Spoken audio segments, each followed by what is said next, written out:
بسم اللہ الرحمن الرحیم۔ السلام علیکم ورحمۃ اللہ وبرکاتہ۔ بسم اللہ الرحمن الرحیم۔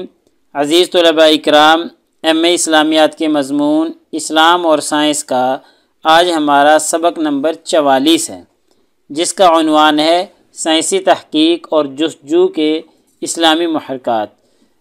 تو نیا سبق شروع کرنے سے پہلے ہم گزشتہ سبق کا خلاصہ دیکھتے ہیں۔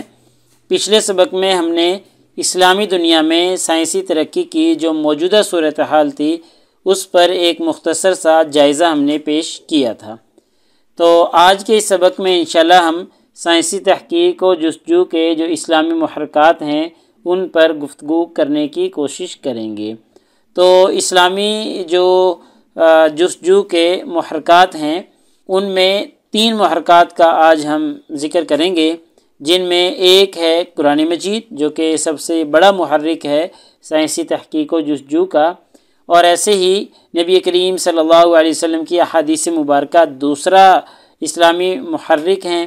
ایسے ہی تیسرا ہے مسلم مفکرین کا فکری منہج۔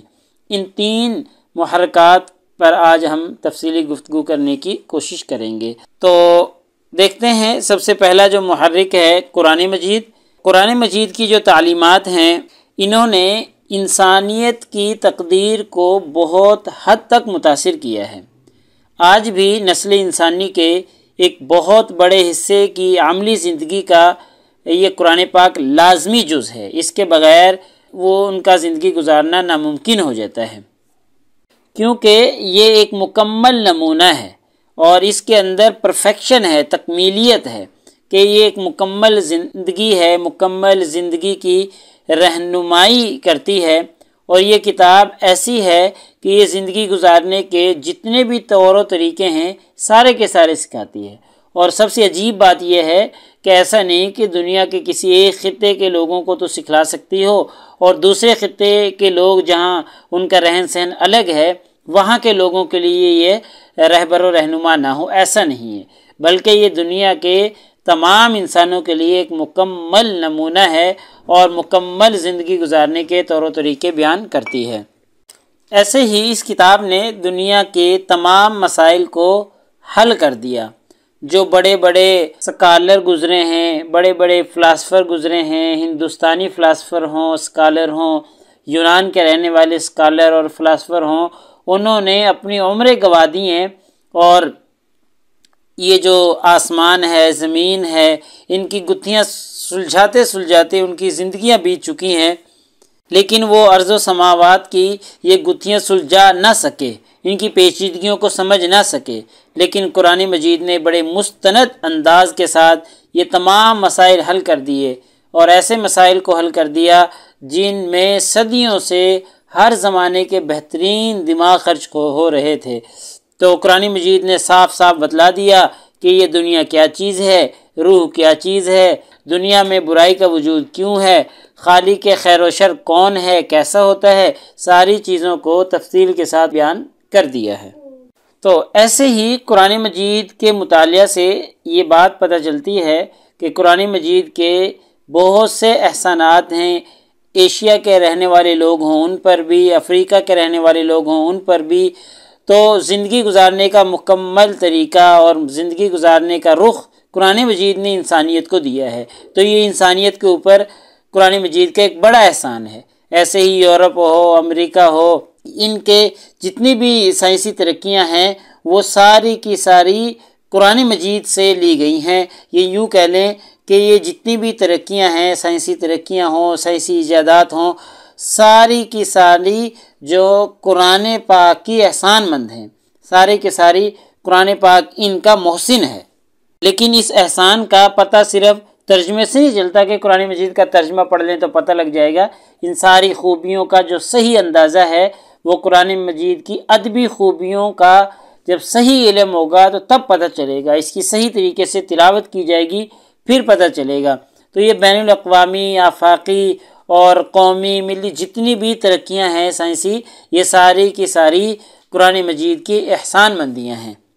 آج کل جیسا کہ جدید دور ہے اور علوم کے ہر طرف دروازے کھل چکے ہیں اور ہمیں اسلام کی جو صحیح تصویر ہے وہ ملنا شروع ہو چکی ہے،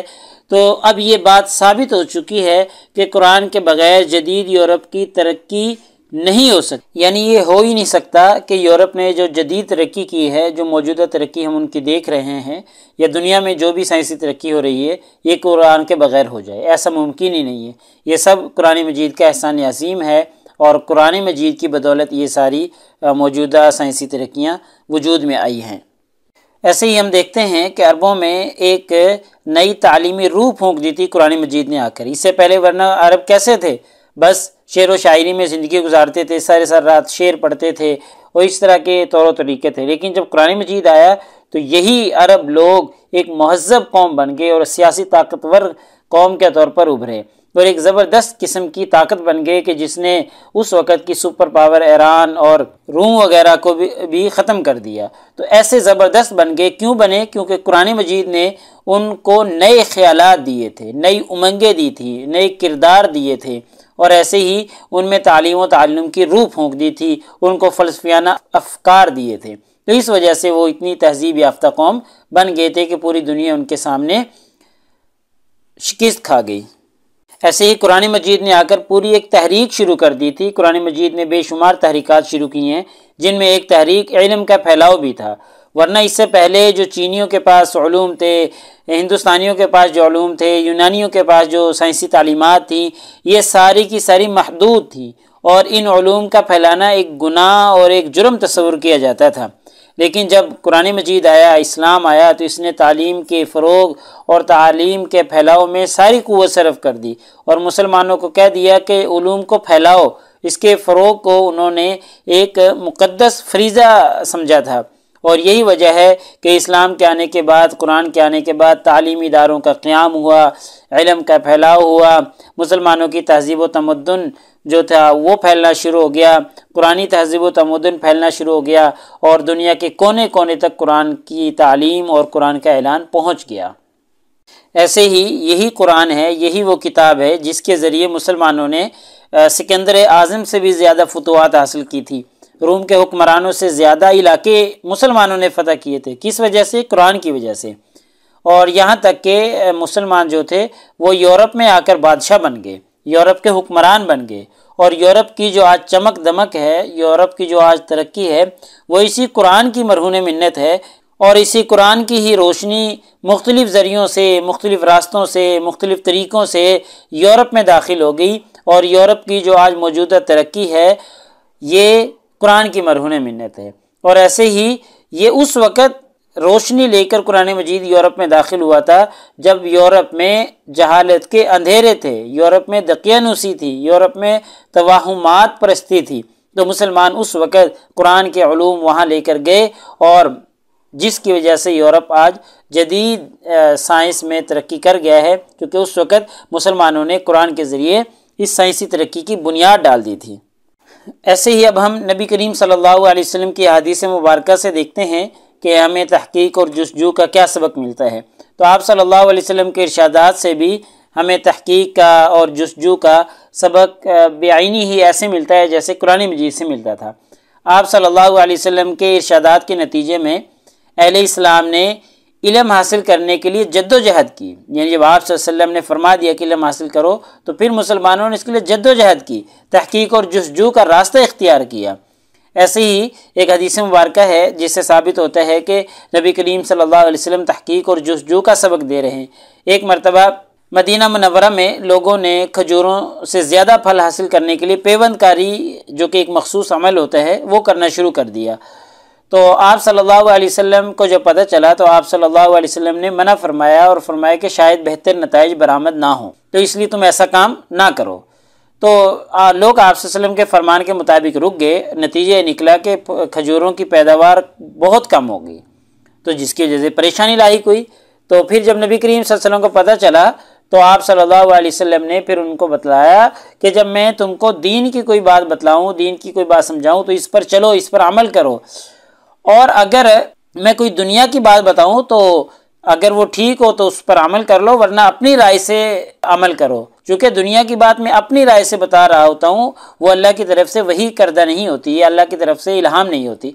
تو میں بھی انسان ہوں، مجھ سے بھی غلطی ہو جاتی ہے، تو لہٰذا جب بھی دنیا کا کوئی معاملہ ہو تو پھر اس میں خوب غور و فکر کر لیا کرو، جو بہتر ہو یا جس سے بہتر نتائج برآمد ہوں وہ اس پر عمل کر لیا کرو۔ تو اب دیکھیں اس میں نبی کریم صلی اللہ علیہ وسلم گویا کہ تحقیق اور جستجو کی ہدایت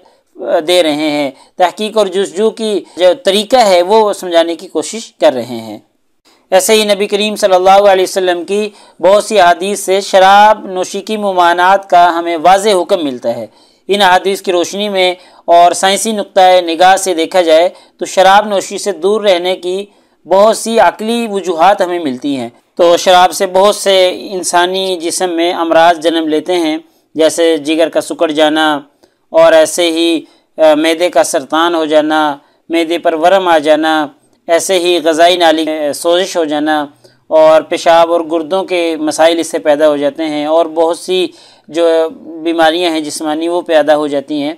تو ان ساری چیزوں سے پتہ چلتا ہے کہ نبی کریم صلی اللہ علیہ وسلم نے شراب کو حرام قرار دیتے ہوئے انسانی صحت کو بھی مد نظر رکھا تھا، اور انسانی سائنسی تحقیق نے بھی نبی کریم صلی اللہ علیہ وسلم کے ارشاد کی جو افادیت ہے اس پر مہر لگا دی ہے، اور اس کی تصدیق کر دی کہ واقعی نبی کریم صلی اللہ علیہ وسلم نے درست فرمایا تھا۔ ایسے ہی مسواک والی حدیث مبارکہ کو دیکھ لیجئے، نبی کریم صلی اللہ علیہ وسلم نے فرمایا مسواک منہ کو صاف کرنے والی ہے اور اللہ تعالیٰ کی خوشنودی کا ذریعہ ہے۔ عام حدیث سے سنتے رہتے ہیں، تو آج تحقیقات اور تجربات سے ثابت ہو چکا ہے کہ مسواک سے جو منہ کے جراثیم ہوتے ہیں وہ قتل ہو جاتے ہیں، اور ایسے ہی یہ منہ کے جو تعفن ہے ان کو دور کر دیتی ہے، جو بدبو ہوتی ہے منہ کی اس کو دور کر دیتی ہے،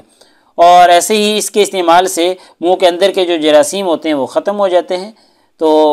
بیماریوں سے انسان کا منہ جو ہے وہ محفوظ رہتا ہے۔ تو جدید تحقیق نے یہ ثابت کر دیا ہے، اور جدید تحقیق سے ایک مزیدار بات اور دلچسپ بات یہ بھی ثابت ہوئی ہے کہ جو جراثیم مرتے ہیں وہ مسواک سے مرتے ہیں، تو مروجہ جو ہمارے برش اور پیسٹ وغیرہ ہیں ان سے وہ دور نہیں ہوتے۔ ہاں البتہ دانت صاف ہو جاتے ہیں، اس میں کوئی شک نہیں ہے، لیکن جو بیماریوں والے جراثیم ہیں وہ مسواک سے ہی مرتے ہیں۔ ایسے ہی اور بھی بہت سے مسواک کے فوائد ہیں، منہ کے چھالوں کو ختم کر دیتی ہے، اور بلغم کو ختم کرتی ہے، بلغم کو اندر سے خارج کرتی ہے۔ یہ ساری چیزیں آج تحقیق سے ثابت بھی ہو چکی ہیں۔ لہٰذا یہ احادیث رسول صلی اللہ علیہ وسلم کا خلاصہ نکلا کہ نبی کریم صلی اللہ علیہ وسلم کی بے شمار احادیث، آپ صلی اللہ علیہ وسلم کے بے شمار اقوال و افعال سے انسانیت کو یہ سبق ملتا ہے کہ انسان کو تحقیق اور جستجو کرنی چاہیے، اور تحقیق اور جستجو کا ہی نتیجہ ہے کہ نبی کریم صلی اللہ علیہ وسلم کے فرامین پر تحقیق کی گئی تو آپ صلی اللہ علیہ وسلم کے فرمودات جو ہیں وہ سچ ثابت ہو رہے ہیں، اور حقیقت ثابت ہو رہے ہیں کہ واقعی یہ کسی شخص نے صحیح بات کہی ہے۔ ایسے ہی ہم مفکرین کا فکری منہج دیکھتے ہیں، جس سے ہمیں اندازہ ہوتا ہے کہ مسلم مفکرین جو تھے ان کی فکر سے بھی ہمارے اندر تحقیق اور جستجو جو ہے وہ پیدا ہوتی ہے۔ تو دنیا اسلام کے جتنے بھی نامور مفکرین اور علماء ہیں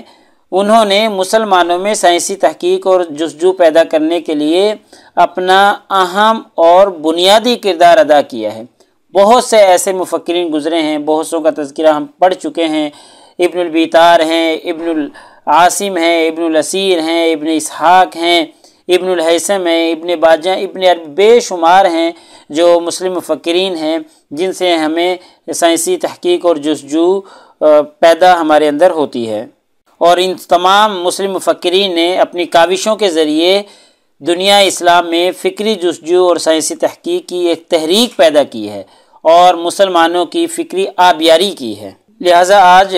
کے ہمارے سبق کا خلاصہ ہی نکلا کہ آج کے سبق میں ہم نے سائنسی تحقیق و جستجو کے جو اسلامی محرکات ہیں ان پر گفتگو کی ہے، جن میں قرآن مجید ایک محرک تھا جس سے انسانیت کو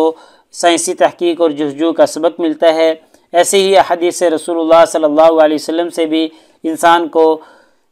سائنسی تحقیق و جستجو کا سبق ملتا ہے۔ ایسے ہی مسلم مفکرین کا جو فکری منہج ہے، سوچنے کا جو ان کا انداز ہے، اس سے بھی ہمیں سائنسی تحقیق اور جستجو کا سبق ملتا ہے، اور انہوں نے مسلم مفکرین نے سائنسی تحقیق کا اور جستجو کا ایک تحریک دنیا کے اندر پیدا کی ہے جو کہ آج تک بھی چل رہی ہے۔